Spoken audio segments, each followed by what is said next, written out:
This may be a very hot take, but I think liches are something that's becoming way too popular in most forms of media. Not that they're not good, but I definitely think they're starting to be a little overused. And I know that that's kind of a weird take from me, someone that likes dragons, because dragons are your stereotypical monster. But overall, I think they're starting to reach this point where they're no longer D&D's like exclusive and premier like end game boss like they used to be. What are your kind of thoughts? Well, I think part of the problem with liches is that it's a very easy go-to in terms of creating a dangerous villain that can be a jack of all trades.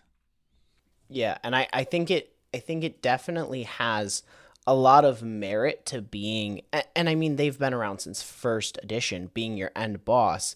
There are some that are just named characters that are very, very prevalent in the story. I know the ruler of Thay is a lich, and I wrote his name down because I'm getting better. It's Szass Tam, I think.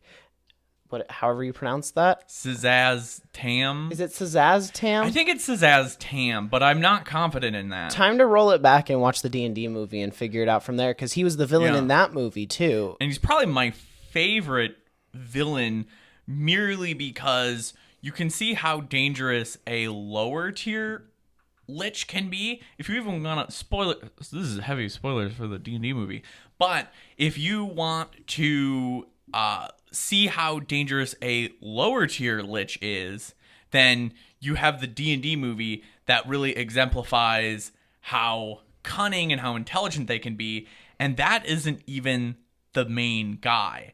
Szass Tam is somewhere out there, and he has so much influence that you see him, but only merely in the shadows. I think the thing that makes Szass Tam so interesting is they build him up really well in that movie, while not showing you almost anything about him, but you see his influence. It's that influential danger that you can only see him in the shadows, and it's only his cold, dead, undead eyes. Yeah, and I definitely see where he has had a lot of impact. I mean, any named lich has had massive impact in the D&D world. So, like, another one is of Khan, I think is how it's pronounced.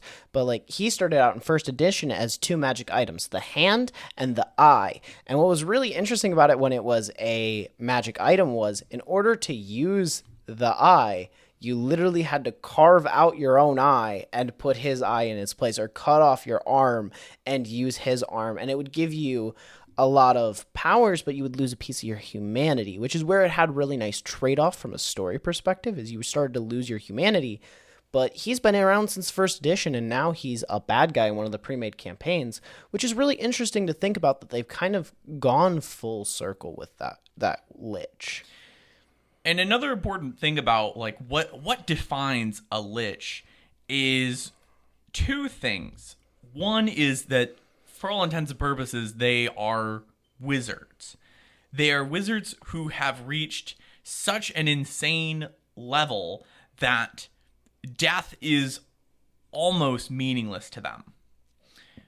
However, it's that almost that makes them interesting, because other villains might be flawed, or they might have good goals in mind, but by being a lich, you are an undead creature, and you slowly, just like if you use the eye or the hand, you slowly lose your humanity.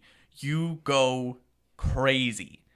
And through that insanity, you are still a powerful wizard, but you are willing to do more and more worse things, and that is why they are typically seen as a late game final boss, big bad end game villain.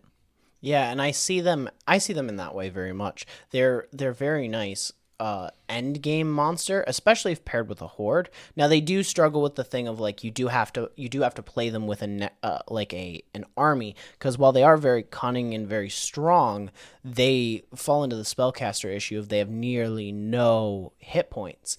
And I talked about this in the video that dropped on Friday, but liches are one of those humanoid monsters that I think are a great example of something that's often overlooked in the community, that is monsters very much are meant to reflect player characters. They're supposed to be a level 18 caster, and thus they have the same spell slots as a level 18 character. So if you want a bigger, stronger lich, and you don't feel like digging for a stat block, you can build out a level 20 wizard. They just have less spells available to them so that it's easier to run combat. And I think that's something that's often in the community overlooked, because there's this very either you swear by it or you hate it mentality around building monsters as player characters, because definitely if you go look it up on Reddit, there's some polar opinions in there, and D&D Beyond's the same way. So with that being said, I think they're a great thing to use, but you have to be aware that they are, at the end of the day, based on a player character, and they have to have at least one minion with them. Otherwise, it's just like if you tossed your wizard into the middle of a pit of goblins, it's not gonna go great. You got to think about that turn economy. You got to think they can't just do it on their own. They're very dangerous on their own, but you got to also keep in mind the strength of your own party if you're gonna throw one in. If you don't think that, if you know that the enemies they're able to handle higher tier enemies, you got to keep that in mind. You can't. Liches aren't just a one and done. It's a lich. They're going to be able to. It's going to give them a challenge no matter what.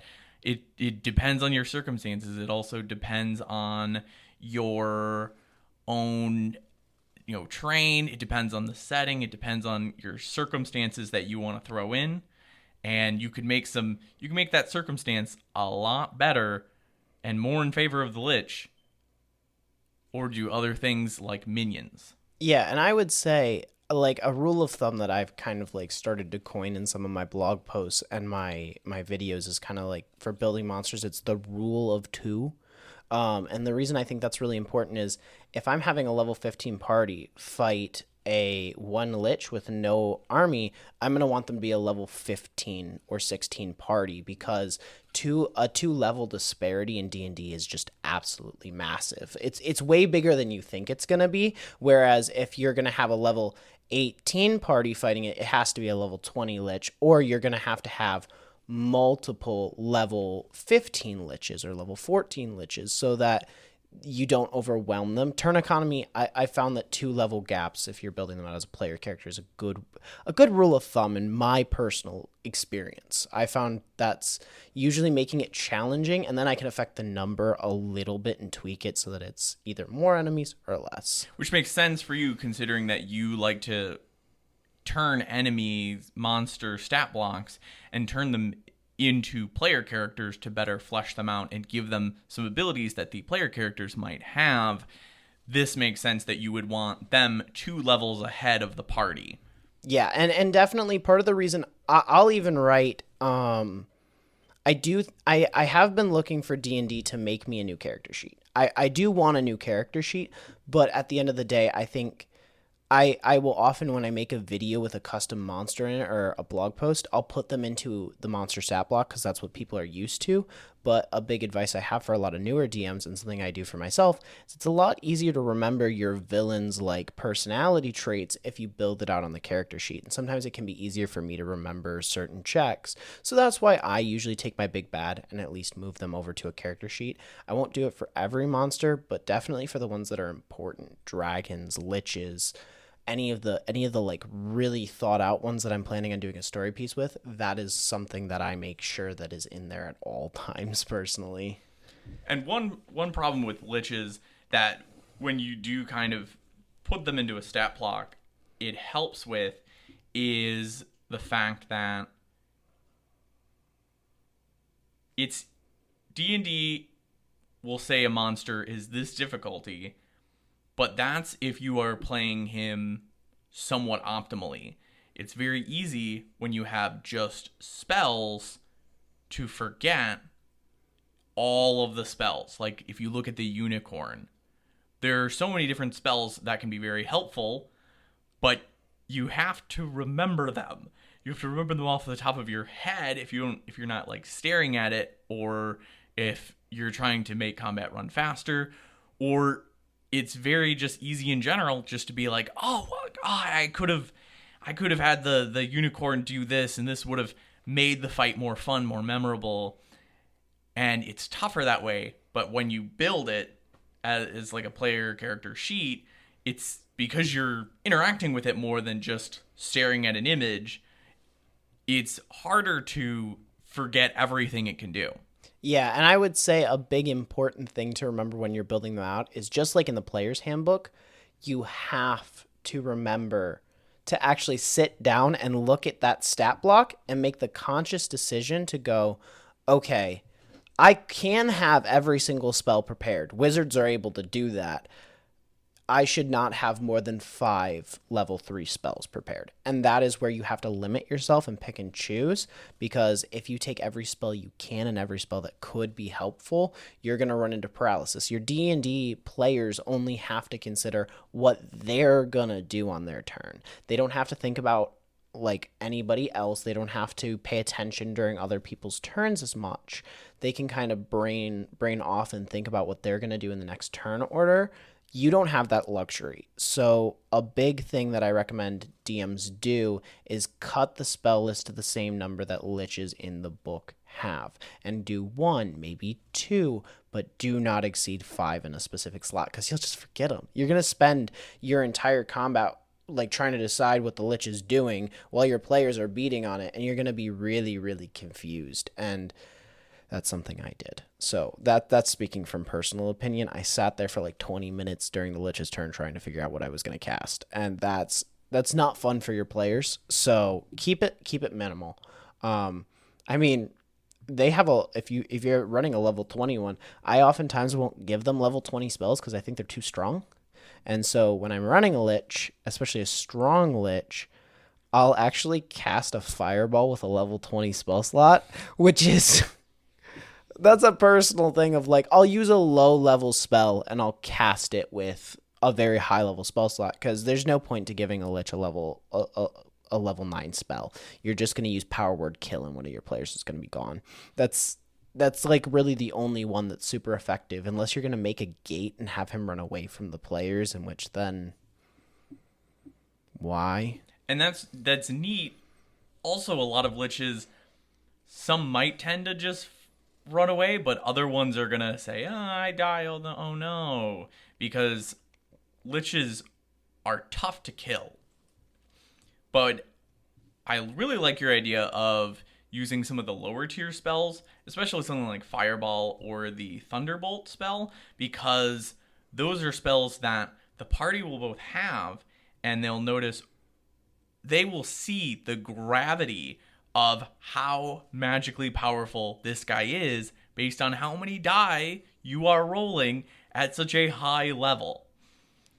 There's a TikTok I came across the other day where they were like, Dragon's Breath weapon does, it was like a psychonic one, it does like 120 damage, and they're like, I succeeded the save, and they go, that was halved. And I'm just like, you can doing it with like a save throw one can be really funny for that reason of just like, if somebody saves, you just tell them the saved amount, and they're gonna be like, oh good, it's half that, then you just turn the coin on them. And I feel like that's a really funny moment for me as a DM, and that's more me looking for my enjoyment out of the game. It's the prequel meme of, I get to have that, right? Yeah. I get to have that, right?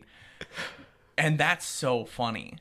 But also, especially with those two spells in particular that you said, that those are two spells that really scale well late game, because they, as older spells, Wizards wants those to be in the power creep regardless of the direction they go. So those are really good spells to do that with, for sure. Yeah, I think liches are a lot of fun for that. They have so much customizability, and I mean, personally, my favorite lich is probably Szass Tam from the Sword Coast, but that's just because I like the setting of the Sword Coast. Do you have a particular favorite one of all time? Well, Vecna definitely comes to mind, but Vecna comes to mind in sort of the same vein as Szass Tam, but also differently. Szass Tam is very much a building up villain and very dangerous and very neat, because of how little you see of him, but and yet you feel his influence so much. Vecna, you feel his influence, but this goes back into the old D&D lore, where there was a magic council that were all of the wizards from Gary Gygax's original game when he was first helping to build first edition.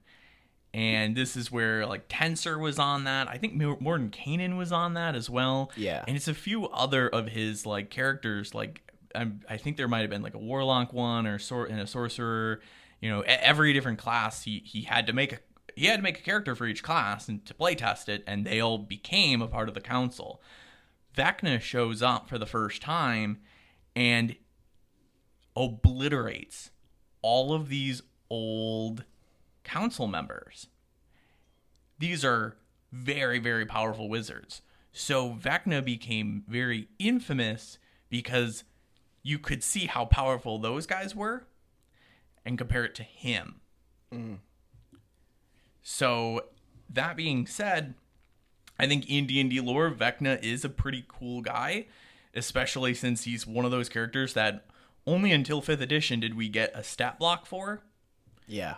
Whereas characters that, like, if you listen to our Dragons episode, we have vaguely a stat block for Tiamat and, like, Bahamut, the gods, but we haven't had an official release since, was it 2nd, 3rd edition? The last time we got Bahamut was second edition before he was a god. Same with Tiamat, because Tiamat's really interesting. She is the protector of the first layer of hell, and she doesn't have 5 heads anymore. She has it would described as seemingly an infinite number, and they're all different colors, and they can change what colors they are, and her scales shine with different colors. She is every single dragon now, and that's not something that they really want you fighting, because if you're in the 9 layers of hell and you're fighting the actual Tiamat, not just one of the avatars like we see in the Rise of Tiamat, there's no way you're going to survive. She's surrounded by other ancient dragons. I think she keeps 22 of them on staff at every point. So you're fighting 22 ancient dragons and a god themselves. I don't think that's something where the average party, I don't even think a level 20 party can really survive that. So it's very heavily implied that you're going to have to sneak past Tiamat. But you could always go back to that 2nd edition stat blocks. I just feel like it's a little outdated with her current lore. And that's very intentional.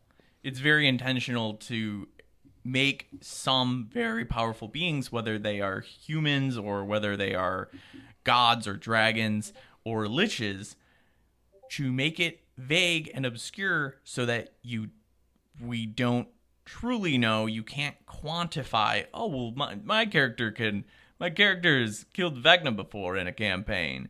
So that's really why stuff like that happens. But in fiction, in general, one that I think people kind of sometimes forget about or don't apply the same kind of thought as to what a lich is to other characters outside of D&D, and that is Voldemort. So if you look at Voldemort, lacks humanity, slowly has molded into this dark undead creature. It is also an undead being. If you look at Vecna and then you look at Voldemort, I mean, even visually, they both don't have noses. And I think that's a very intentional thing, that if you are a lich, you don't get a nose. You just, there's no noses. It's a no-nose club. You just breathe through holes. That's it. Yeah. But however, you see that same kind of descent into madness, that loss of humanity, that loss of empathy, that loss of care, that intense, extreme power, that rise to power to the point that you yourself, when you started becoming a wizard, and yourself now, they're very two different people, if it's even the same body. Because one thing that was mentioned before is that liches have this object. Typically, it's a jar. Do you remember the name of it? The phylactery? The phylactery. The phylactery, this is basically the lich's way of getting out of bad situations. In a dire circumstance, they can die, but then their soul, or whatever parts of their soul, or even maybe half of their soul, will then go to a phylactery. And then that phylactery opens up, and now they are effectively in a new body. Yeah. An important note about the phylactery too is that's part of the ritual to become a lich, is you have to make a phylactery. And it actually has to constantly be fed in order for the lich to stay alive. And this comes back to how to run a lich. The reason for them to leave their giant castle on the hill is they have to collect souls to keep the phylactery alive. So their goal and why they're leaving is just to collect more souls. Because what happens when they die is they may die. Their soul goes into the phylactery and it repairs them from the energy of the souls that they've collected in the phylactery. So if a lich has just been killed, they're going to have to go out and harvest as many souls as possible immediately after. So would you consider Strahd, the vampire from Curse of Strahd, a lich, or is he purely just a vampire? So this is kind of interesting. I like to run Strahd as though he is a vampire that is approaching the end of his life and is looking to become a lich. That's how I personally like to run him. But if we're just looking objectively speaking, I would say he is a vampire in and of itself, because vampires in D&D use people's souls to keep them alive more than blood like you see in other medias. So I would say personally, I like to run him as though he's trying to be a lich, but he is not a lich. And I think that's important to set aside as something that is distinct, because he is a very powerful character and he's one that you're going to see a lot.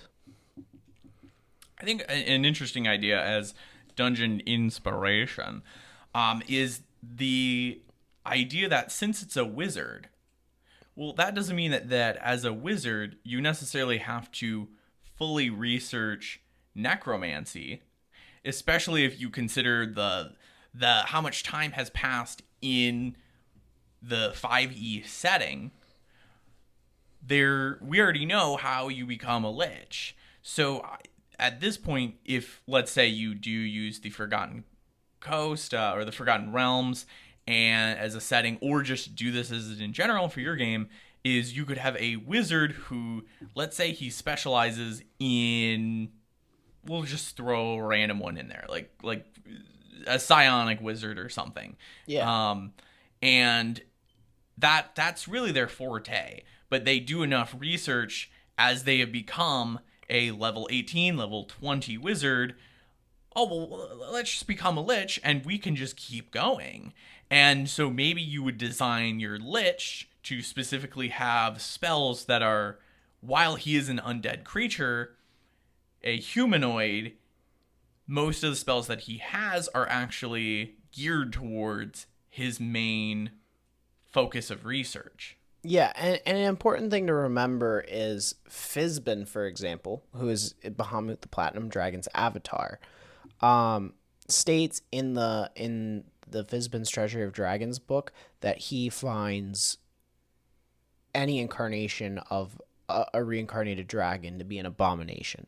Same is true for Tiamat. They both think they're abominations that shouldn't exist. But that's not to say that a black dragon would not study it and potentially turn themselves into a lich, or help a human become a lich. So let's say that you don't have any experience in necromancy, but you're a wizard. They could always have paid for a dragon to help them, or for one of the Red Wizards of Thay to help them. There are other routes for them becoming a lich than them themselves doing it. I think that's important to remember if you want to break from that and have a very specific character be a lich in the late game as a fight. There are ways to do it. It just requires a lot more thought on the lore side of things, which, I mean, that's not a bad thing. I like creating lore, so that's where I'm going to spend more time on that, whereas other people may not. And that's really important, because if you think of it that way, then, because becoming a lich requires a ritual that requires more than one person too. If you're looking at it from that perspective, then the mayor, the king, who's been just caught or unveiled by your party as interacting with a red wizard of Thay, then there's a lot more suspicion on that king, and it's a lot bigger concern, because while in 5e all liches have to be wizards, there are other people on the internet. I know Pointy Hat, the YouTube channel Pointy Hat, he has been going through and making liches for every single class so that every single class can turn themselves into a lich. And I think that's really cool, especially as a base idea, because if they had the help of a wizard, it would be a lot easier for them to become. That's a nice lore reason where you can tie it in, because I think one of the first ones he ever did was a bard that could be a lich. And that one was really cool because in order to be a lich, there has to be something that's held on to, that a large amount of people hold on to from you, or a memory or a thought of you, in order to stay alive on top of the phylactery. His idea for a bard was really unique because it was a song. As long as people remembered your song, you stayed alive. And that's really kind of a unique idea. And I think there's lots of avenues for having liches of other classes. Hear me out. Star Spangled Banner is a lich song. You just turn a country's if you're a bard, you're going to write a national anthem, you just turn that into somehow incorporating your ability to turn into a lich, and you are unkillable. I mean, that would actually be really cool, because I know some people like to do campaigns in like colonial America or in like Civil War America. That would be a really unique thing to do. There was a TV show, and I know it was fairly popular on Fox. It was called what was it, Sleepy Hollow, I think it was, which was a supernatural show about a time travel, about like a guy from the Revolutionary War who woke up in modern day.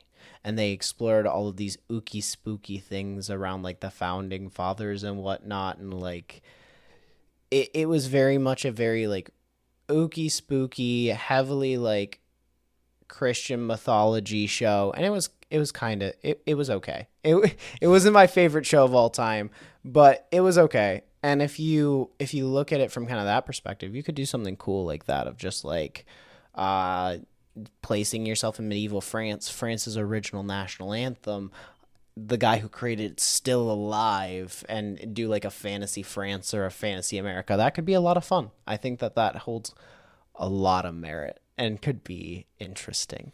Yeah, and another like idea that you could do is, which different mediums have played around with this before, but maybe the lich's body is unable to move, but he still affects the world via just merely casting magic alone. And his range, since he's become so powerful, is not just his castle, but perhaps an entire nation. Sauron the Dark Lord. Sorry, what did I say? Anyways, no, that's something you definitely see in Lord of the Rings, because I would say Sauron's in that category. He is a necromancer. His phylactery would be the One Ring. And he has split his soul up into multiple pieces, and used like both psionic and necromantic powers to make people wither, lose their mind if they're touching it, and have this impulse to bring it back. And then he also created the Nazgul using the same rings and enslaved them to help him. I think that Sauron is one of the original liches from fantasy. And I think that that's like a really good way to look at it, is those wraiths. It's interesting how, with all of like the what we consider fantasy liches, how, whether they're in D&D or not, with Szass Tam, Vecna, Voldemort, or Sauron, they all have such both minor and major influence around the world. That almost to me sounds like a way of quantifying what makes a lich, is that their danger is not just from their magic themselves, but their ability to control others. You know, people are scared of Voldemort. The Nazgul are seen throughout the entire Lord of the Rings. They're prepared for the age of orcs. There's different groups who are terrified of the ring. Yeah.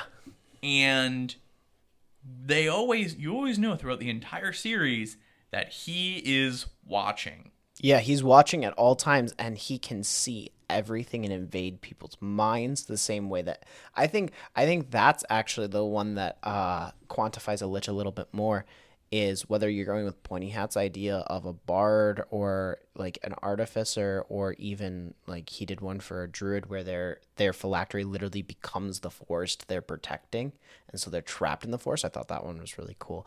No matter what media you look at, yeah, they have influence over the world, but no matter what, every incarnation of a lich that I've seen be made, and one of the quantifying things is the ability to control others' minds, the ability to peer into dreams, or in some way, shape, or form get into others' heads. And I think that that is the more quantifying thing for a lich. A lich is an undead monster that has access to another being's mind and memories. And that's a lot scarier. I think that's a lot scarier quantifying thing, because I can't even, like, even Voldemort invaded people's memories. He invaded Harry's mind and his dreams. If you think about Sauron, Frodo was constantly being horrified. You put that ring on, and you see that imagery of the eye, and he knows roughly where you're at. Yeah. And the Nazgul, they will follow. They will come. And even Gollum, think about it. Gollum still had dreams from Sauron long after the ring was separated from him by Frodo's grandfather, uncle. Bilbo was his uncle, I think. I'm pretty sure it was his uncle. I can never remember that family tree, but like, again, even if you're looking at The Hobbit, it's like, it is always something that I don't think I've seen a lich in pop culture, and please, people, leave in comments and chat if there's a different mentality, but like, I don't think I've seen one. I would be interested in seeing a version. Now, here's an interesting thought, because we talked about the hand and eye of Vecna. I think you used Vecna's like old name at the start of the episode, in the deep lore. I thought you said like Thay or something like that. The Red Wizards of Thay are separate. Those are under Szass Tam. So with Vecna and the eye and the hand, how they affect you as a person. Mm-hmm. Would you consider, and this is probably the inspiration for those two items, it's the ring of Sauron, and it corrupted Gollum to such an extent. Yeah. Now I think let's hate liches. Okay. So we've talked about how cool they could be, and how they could be big bad endgame, and how they talk about death a lot. But I think liches are similar to something like the Nagas, is something where they are tied to the lore, and if you want to run a lich that's impactful, you have to at least incorporate some of that lore and some of that mechanics and really flesh out that lich. I think that what a problem that a lot of campaigns run into is they will say, here's a character and they are a lich. Good luck. And I don't think that's as impactful, and I think that's part of the reason why liches in general are starting to kind of get, would you say like a bad name, or I think just an overused, over generic? I think they have become the boring, I don't want to fight this anymore. And unfortunately, that's the truth. What's kind of funny is now it's starting to swap roles with mind flayers again, especially because of a certain Netflix show, a certain game too. Oh, Baldur's Gate too.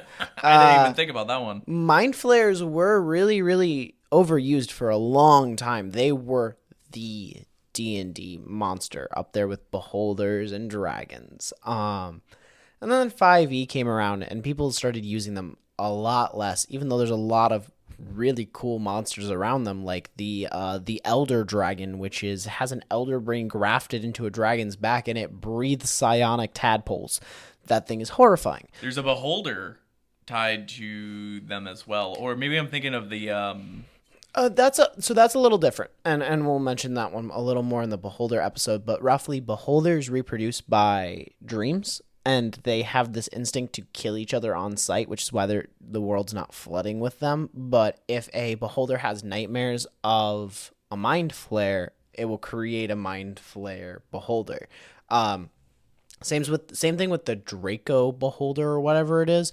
Again, really, really common. And there's a Lich Beholder too. And the Lich Beholder, I wrote this down to mention in the Beholder episode that'll come out next week. The Lich Beholder is a trap. It's a really big trap because they only have 4 eye stalks. But they have a lot lower number of rays. So there's a 1 in 4 chance to vaporize one of your players. So for a CR5 monster, that shouldn't be a thing. So we'll get a little more in depth in that next week, but I definitely think that mind flares have kind of taken the Lich's place a little bit. And it's kind of funny that they've kind of swapped roles. And I think the important part is if you're going to run a Lich and you don't want it to be cliche, you need to sit down and build the lore out and maybe consider doing like a barbarian one and go, I mean, I know I'm plugging on the YouTube channel, go to Pointy Hat's video on that. Like he did a really good job of building those out. And I think they're a lot of fun for villains. Now, would I ever give them to a player as an option to play and turn themselves into a Lich in a high level campaign? Probably not. I think it's a really great epilogue. I don't think it's something I would let them play with, though, for a long period of time. Because I feel like once you've become a Lich, there's no danger left to fight it. I think that would be like if that's their end goal of the campaign, they can work towards becoming a Lich within the party, and like they can work with the party towards their goals, just like usually at most high-level campaigns, you're ending it off by everybody helping each other get to their final goals. I think that's fine, but actually letting them turn into a Lich and keep playing as a Lich, I would not do because this is one of those, like, I would say a critical role style. Well, hey, we finished the game and this one character wants to become a Lich. Well, if we're going to do like a one-off that's like set 5 years in the future, well then yeah, you get some Lich stuff. You know, this isn't going to be a danger-filled session necessarily. This is going to be a fun, one-time reunion tour, and we're not really set for anybody dying, but you're going to experience some challenges for sure. Yeah, and that just comes down to how I like to run my campaigns personally. I did have a player once this was a DM who they were running a wizard, and the DM would subtly, over the course of the game, hand them necromancy spells to kind of get them towards that track. And so you saw the hints of it, and you saw them, using stuff like chill touch and using stuff like inflict wounds. What are some other? Oh, false life. False life is a great one. Scorching. Chromatic ray has one that's necrotic damage that is specifically for Liches. There's, I'm trying to think of some higher level ones. Turn Undead is a cleric one, but that's more to like stop the undead. It's a class ability, but I have seen it used by necromancers as well. If you have emphasis over the undead, then it would make sense that you would be able to both give them undead life and taketh away that undead life. That's actually something that I didn't even think to write down. In older editions of D&D, there was a god whose clerics would commonly become liches. I can't remember the god, but it's the god of death. It was a very common for him to bring his followers back to life, and they would live on as immortal things. It's a little different than a lich because of the fact that they don't have a phylactery, they don't have to go through the whole thing, they don't have control over people's minds, and like they're very narrow, but it is an undead that retains its memory and retains its mind. It's the only time where you really see that other than Naga's, that cycle of rebirth. I have a really, really, really hot take here. Okay. This is the hottest take of the episode. Like, we are about to fight a solar dragon level of hot take. Okay. Oh God. say the hot take. I'm ready. So Naruto. Oh God. No. Anytime they use a chakra ninja ability to bring back someone from the dead, including a former Hokage, would you consider? We're gonna have to scrap this whole episode. It's alright. I apologize, everybody. In short, no. In short, no, because in my mind, part of being a lich is intentional. And also, those are for very short times. I would view that very similar to, like, the ring that allows you to... the ring or the talisman that lets you ask 3 questions and then they die again. I would view it in the same way, because in Naruto, it's a very brief time that they come back to life. Unless you're referring to Madara. Specifically Madara during the war arc. Madara might be. Madara I would consider because he planned everything, got himself reincarnated, stole the eyes of the Renegon, and forcefully rebirthed himself. So, would I consider Madara a lich?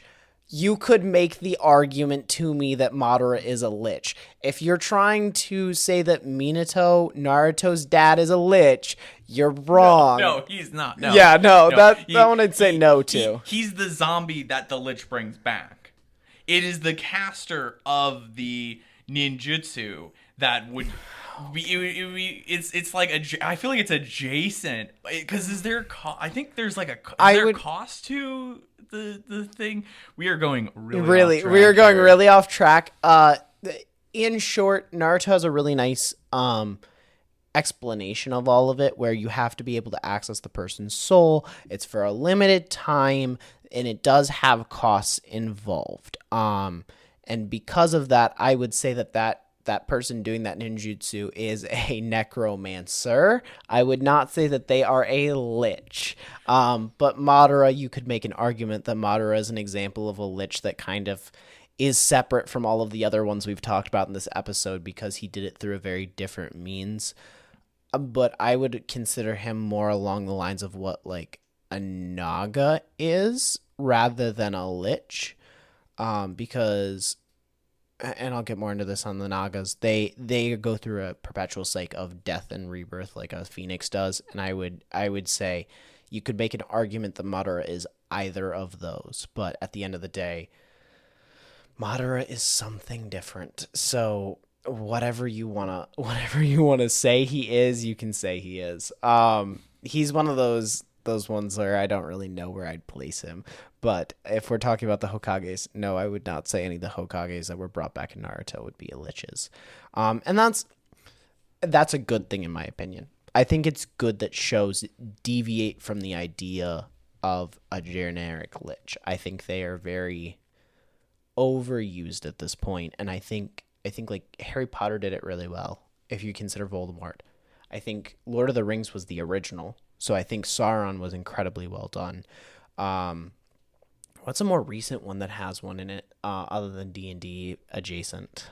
I'm not sure. I can't think of one off the top of my head. There was one in Stranger Things, wasn't there? But that's D&D adjacent, isn't it? It's I would say that's D&D adjacent. Doctor Who has a couple of them that are liches, that I would consider liches, that are pretty good. New Doctor Who specifically has some really good new ones. But other than that, I would say overall different. Now let's get off on another side tangent, because I feel like it before we wrap up the episode. With your hot take about the Hokages, would you consider the dinosaurs from Jurassic Park liches? No, absolutely not. Would you consider The scientists are not liches either. Oh, okay, because they're not undead? They're not undead. They are crazy merely by their own humanity. Like, they still have humanity. They still recognize at the end, oh, we should not have tempted the fate of the natural world and think we could control it. No. Oh, I thought of another one that is not D&D adjacent, but does have liches that are done very, very well. Fallout. The Fallout game franchise has some really well done liches that are completely separate, their own ideation, but they're really well done. And with that, I think that's kind of the overarching like view of liches, and kind of I think we got into a lot of really good ways to run them. If you enjoyed this video, make sure that you check out our YouTube channel. We try to put out videos as well as this podcast weekly to kind of help give people inspiration for things to run in their campaigns. And if you liked this, feel free to check out our other ones. And then we appreciate our people over on Patreon, where we do release articles on different topics in D&D and give pamphlets for people to kind of give out to their players and try to help out other DMs. So with that, I hope you have a great rest of your day, and we will see you in the next one.